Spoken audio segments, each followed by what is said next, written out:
What's up, guys? Back. Big series. Nice sweep by the Phillies over the Pittsburgh Pirates. Not a great team that we were playing against, but a team that we definitely had to do what we had to do and at least take 2 out of 3, if not get the sweep. And we were able to get the sweep. Started off on Friday. Joe Blanton versus Zach Duke. Good pitching matchup. Both guys have been pitching well lately. Duke's going to the All-Star game now, so he's a great pitcher. Blanton 7 1/3. I think he only gave up a few hits. I think 3 or 4 hits. Over 7 1/3. Only the 1 run.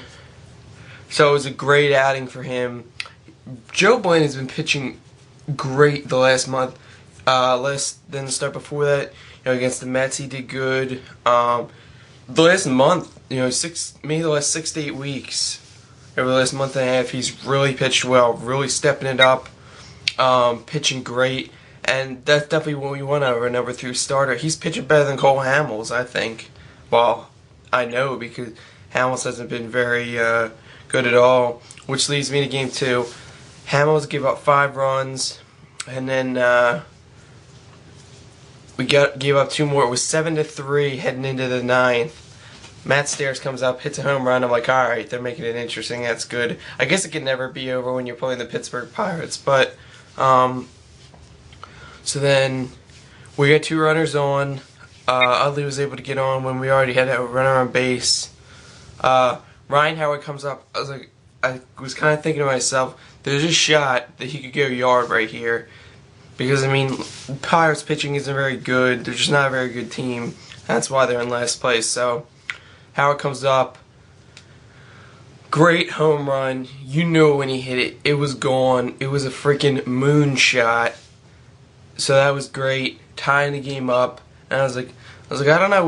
Maybe we could win if we got a couple hits. Ibanez gets up doubles. Win it up, getting the bases loaded. And Paul Baca slaps a single past Jack Wilson, the shortstop, and we get the walk-off win, 8-7. Huge win, just because we were not playing very well that game. Well, Hamels didn't play that well.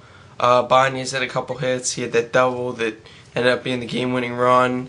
It was just a great win for us. I think the last time we were down 4 runs in the 9th and came back to win was like 98 or something like that. I think Lieberthal was like the hero then, but it was just a huge win. Not what we expected to get, but it's against the Pirates, so how much can you say about that? But it was good that we were able to squeak it out and come back. And then yesterday, J-Hap pitched another great game, great solid game. He gave up I think 1 run. He was patting the strike zone.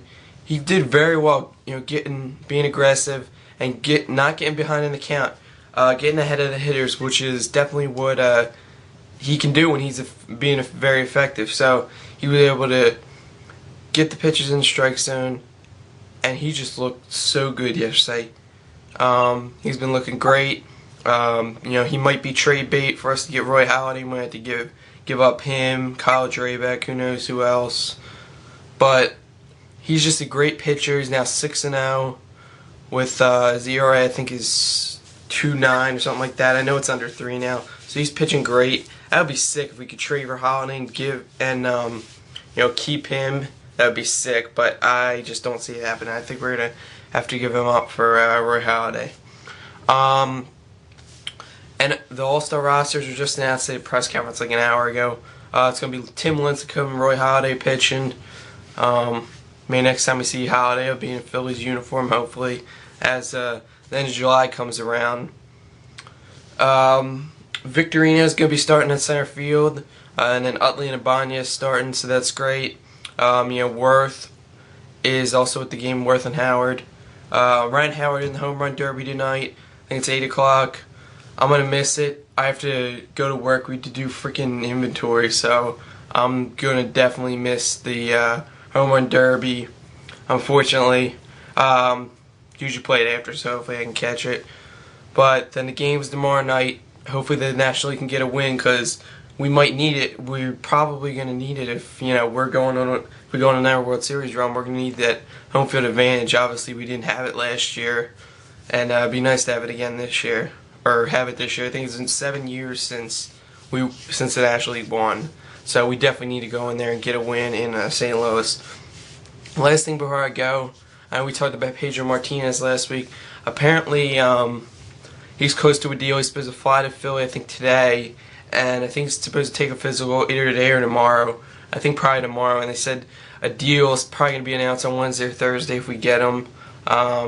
If they saw him pitch in the simulated game, and then they saw him pitch before that, if it's like they saw, I think we'll get him. So hopefully he can be more than a 5-inning guy if we do get him, because he's a solid veteran. Now I know he's old. I'm not really expecting much.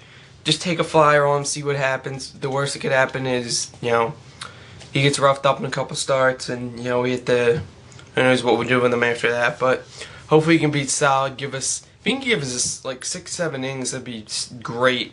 Hopefully 6 innings to start would be okay, but hopefully he can give us 6 or 7 once in a while, or every other start, something like that. It'd be nice. But could be adding Pedro, could be adding Roy Halladay. A lot to look forward to till July 31st, which is only like 2 weeks away, 2.5 weeks away. So that's huge. It would definitely be interesting. Hopefully we can get Roy Halladay. But we got the Marlins coming up for a 4-game set starting Thursday when the All-Star break's over down at Florida. It's going to be a big series. Marlins fans know that, Phillies fans know that, because I don't think we're going to get swept, but if that happened, the division's tied, so we got to go in there. It's a big chance for us to really distance ourselves from the rest of the pack in the NL East. It would be huge. If we got a 4-game sweep, we're up 8 games. That's a monumental, distancing ourselves from the other teams. It's just a huge, huge lead, and definitely boost our confidence. Hopefully we can do that. Hopefully we can at least get 3 out of 4 from the Marlins. That would be great. I know we swept them down there in April. Not that means much now, but hopefully we can get at least 2 out of 3, at the worst, to split and keep the division the way it is. But the Mets starting to win, took 2 out of 3 from the Reds, so they look like they're actually coming around, starting to play. So we'll see what happens with them. Hopefully they can. Hopefully down the stretch they'll choke like they always do, and hopefully we can distance ourselves from the Marlins and the Braves. Who cares? The Nationals. Who cares? Well, I guess you got to watch out for the Braves a little bit, but I really don't see them doing anything. I know they have a good pitching staff. I understand that, but I don't think their offense has enough. And Ryan Church was definitely a downgrade from Jeff Francoeur, so the Mets got the better end of that deal, in my opinion. So that's all I got. Hopefully Ryan Howard can win the home run derby tonight, and hopefully the NL can win the All-Star game and get us the home field advantage in the World Series. So that's all I got. Marlins up next for 4. I guess I'll probably bring a preview, or if there's any trash talk with the Marlins fans or anything like that, I'll definitely bring that Wednesday or Thursday. So that's pretty much all I got. As always, go Phils.